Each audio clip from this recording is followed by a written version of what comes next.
révélation yi nga xam ne itam peut-être mu ko doon def ñu bëri attendez que lii daal di koy arrivé par rapport ak li nga xam ne que moo di ce cursus am. Je pense que dañ nekk ci contexte boo xam ne nous avons besoin Fallou des débats d'idées maanaam ñi nekkee ci boor bee ñi nekkee ci bële boor dëkk bi dellu si waat à la normale parti bii ak parti bële ñuy toog di waxtaan sur la même table mais dafa am benn problème il est très difficile de débattre sur des contrefaits wala des choses yoo xam ne teguwul ci yoon maanaam la vérité finit toujours par jaillir et que aussi dafa am lu ñuy fàtte Fallou mooy yàlla suñu borom su namee dara ala kulli yàlla loolu day am on est des croyants il y a des choses qui sont écrites donc loolu aussi beneen question la léegi revenons sur le cas de ki nga xam ne moom mooy le juriste Pape Moussa di ko saluer au passage aussi il est en train de faire une clarification sur tous les sujets yuy dem ci côté juridique il nous apporte vraiment des réponses très claires nettes et précises donc ñu ngi koy jaajëfal et aussi di ko encourager léegi ki nga xam ne moom mooy maître Gabi Sow daf ko plainte pour diffamation parce que daf ko ne il a proposé au gynécologue Alfousseyni Gaye benn somme pour l'affaire concernant la demoiselle Sarr ak le sieur Sonko. mais du nekk lu bees. démb dama déglu le maire de la ville de Dakar Barthélémy Toye Dias ce dernier cite mu ne ñun ñëpp xam nañ ne que affaire Adji Sarr Ousmane Sonko complot la Barthélémy mooy wax de mais loolu xanaa waratul nekk jiixi jaaxa bërki Demba Ndiaye avant yii yëpp di am on avait vu Sidi Ahmed Mbaye ñu ne dafa jëloon benn somme de Doro Gueye 10 millions pour une affaire de clé USB léegi dafa am audio boo xam ne dañ ko jotoon après la confrontation entre Adji Sarr ak Ousmane Sonko ci bureau doyen des juges gynécologue Alfousseyni Gaye di wax ne ci jamonoy couvre-feu bi waroon naa gisante ak le sieur Diallo Mamour Diallo audio yi dégg nañ ko et que ce sont des audios authentiques c'est des audios authentiques parce que aujourd'hui avec la technologie il est capable de clarifier des trucs qui se passent sur le net et que tout est médiatisé léegi mu amaat ay yeneen audio yoo xam ne ndaw si ne moom moo tuumal Ousmane Sonko viol di si wax ba di tudd ay kilifa waa léegi ñun est-ce que dañ tëb rek créer tur yi nga xam ne nee nañu ils font partie de tout ça. ndaw si nee na moom moo ko def reconnaître na ko. léegi doon foo léegi man te ñoom ñu garder seen silence ba tey waxuñu. il faut ñu delluwaat si ginnaaw tuuti bi mbir mi di soog a xew dafa am ay tur yoo xam ne dañ ko doon dégg ñun ñëpp dégg nañ tur yoo xam ne nee nañu ils sont mêlés dans cette affaire là moo tax ma ne la man de su ma nekkee kilifa nekk une autorité dans ce pays ñu may citer ci yenn mbir yi automatiquement damay génn j'apporte ma réponse et je saisis la justice pour que exactement ki nga xam ne moom mu tudd ci ay mbir mu ñëw leeral wax ma fan la ko teg. mais ndaw si ne dafa doon foo Adji Sarr ne dafa doon foo. Fallou sur ce dossier là lépp lu si nekkoon jiixi jaaxa tey ji leer na ñu ne mbiru viol moom lañ doon wax mu am des questions yoo xam ne sénégalais ñi ngi ko doon poser est-ce que am na est-ce que amul est-ce que waa ji dem na fa demu fa lu mu fa doon def ndaw si bind plainte maa ngi la ko doon wax avant-hier mais ku gis plainte bi nga xam ne moom la ñu teg ci kaw table bi loolu du bindu xale xanaa ñun ñi am tuuti notion en droit sax y a des termes yoo xam ne on l'emploie pas ça va au-delà de tout ça le capitaine Touré n'a pas joué lu am important ci dossier bii nii fan la mujjee tey y a eu un acharnement terrible après ñu radié ko tey ji fan la nekk à un moment donné il était professeur dans une université de la place ñu dem ba ci biir acharnement bi di continuer Barth récupéré ko mu demoon sax proposer Barth ne non léegi man bàyyi ma retiré wu Barth insisté mais yooyu c'est pas des acharnements mais lan moo tax le gynécologue Alfousseyni Gaye génn ba tey jii peut-être mu xaw a wàññi fonction am dem toog auprès de sa famille qu'est-ce que le certificat médical a dit que ndaw si nga xam ne moom lañ ma indil ñu ne que lii daf ko dal man de gisuma loolu mais mun nga jàngal koo xam ne il a fait cette profession là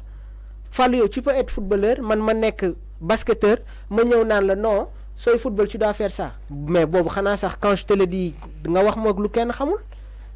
donc il y a des choses il y a une réalité non ñu ko doon xaar si procès bi nag je pense que maître Gabi Sow su ñëwoon si procès bi turam mi ngi doon ñëw tout le temps son nom revenait donc su fekkee ci jamono jooju noonu dañ nekkoon si circonstances yooyu mais jamono jooju moom la ñu waroon génn wax man de su nekkoon man la ñu cité ma ci genre mbir moomu. Une affaire qui a fait plus de 14 morts. Diversion peut-être ñu war a mën a li nga xam ne que moo di parce que bi demu Adji Sarr bi yaa ngi ko doon wax que ni est-ce que nekk benn diversion ñu xëy maître El Hadji Diouf ne mu koy weddi que ni Adji Sarr demul fenn. xam nga maa ngi la ko doon wax avant-hier il ne faut pas brouiller l'actualité. Parce qu'il y a des choses plus importantes yoo xam ne moom la ñu war a waxtaanee fu mu nekk nii. Donc le constat qu'on fait à chaque fois qu'il y a une actualité boo xam ne mi ngi peser dañuy gis li nga xam ne moom mooy ay contre-feu. Ça s'est passé comme ça avec le cas du livre qui a été sorti par Cheikh Yérim Barki Demba Ndiaye on a vu Madiambal Ndiaye mais ban effet la def la population ne se soucie même plus de ça parce que ñi ngi si li nga xam ne moom la ñu wooy focus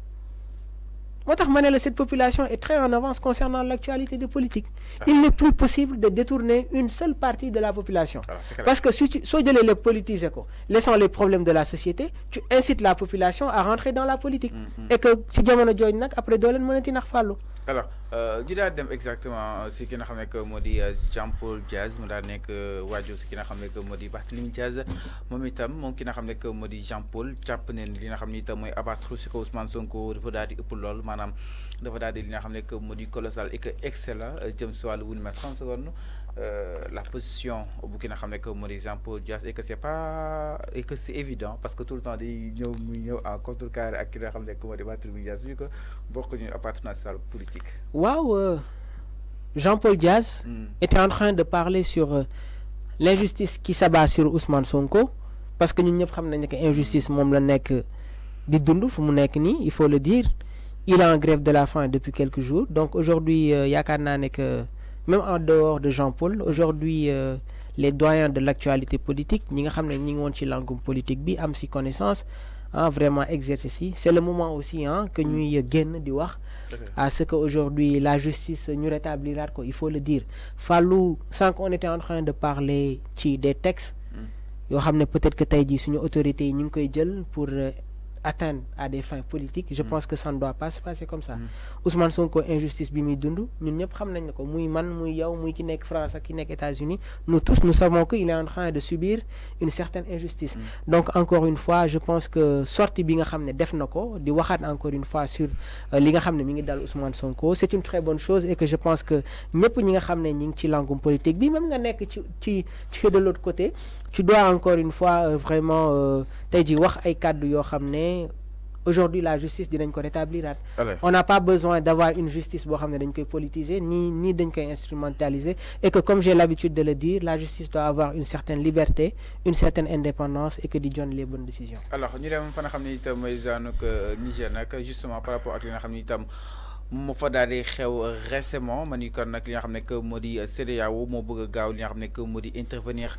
si boobu de li nga xam ne que moo di cas en tout cas li nga xam ne que moo di ka fa daal nekk di ki nga xam ne que moo di Bassoum su bëri nag ànduñu jëm si nga xam ne que moo di président bi nga xam ni itam peut-être tabb nañ ko fa en tout cas daal coup d'état bu ni mel ma ni ko dina xam li nga xam ne moo di Sénégal pare war na tey jii pour daal day dem seen départ nag suñ sukkandiku sur l'Observateur départ woon na fa nga xam ni itam mooy zaanuk Thiès utali fa nga xam ni itam mooy zaanuk Niger anil daal day li nga xam ne que moo di taxaw bu baax baax li nga xam ne que moo di CEDEAO par rapport intervention yi nga xam ni itam dooroon na ko daal di amal alors le Niger la CEDEAO joue-t-elle sa crédibilité allant dans ce sens alors ñu bëri nag sénégalais yi d'accord ñu lu nu mel que ni ñu daal di dugg si boobu li nga xam ne que moo di guerre et que répercussions yi la ñuy daal di ragal après. Fallou, il y a des causes et des conséquences dans toute chose. dafa am guerre boo xam ne mi ngi à l'étranger une guerre qui a commis des pertes de vies humaines des dégâts yoo xam ne pour ñu réparer waat ko c'est tout un problème des guerres yoo xam ne indi na je vais pas dire une tension mais genre guerre froide entre les pays de l'Occident, des Occidentaux yooyu noonu yëpp c'est un constat général. N'acceptons pas encore une fois que ñu ñuy transférer wala ñu ñuy transmettre aujourd'hui yenn conflits yi s'ils ont des problèmes nañ ko jéem a régler entre ñoom et que ñun ñu bàyyi ñu ak suñu continent ñu xool nan la ñuy jëmee kanam. Nous ne devons pas rentrer en guerre waruñu bokk ci guerre bi et que aujourd'hui su fekkee loolu noonu am la ñun ñoo si perte et que les Occidentaux encore une fois ñoom ñoo si profiter. En Afrique ñun ñëpp xam nañ tey ji yenn ressources moom moo fi nekk. Encore il est temps na suñu njiit yi toog waxtaan sur la bonne table essayer de trouver des solutions apporter exactement des réponses yoo xam ne dina indiwaat li nga xam ne moom mooy dégel. Mais tey jii si on rentre en guerre kan moo si gagne fàllu ce sont les Occidentaux qui gagnent. jamono ji yaa ngi dégg ne que des pays yoo xam ne musuñu leen gis ci actualité Afrique ñoom ñooy dugg. Parce que ils veulent exploiter li nga xam ne moom mooy suñu ressource. La CEDEAO joue un rôle très important ci biir Afrique loolu on a dit qu'on vient pas. Enfin nee na France day profité aussi uranium bu nekk fa nga xam ne itam mooy genre Niger suñuy guerre moom ma ngay profité aussi uranium bi peut-être pour installer fa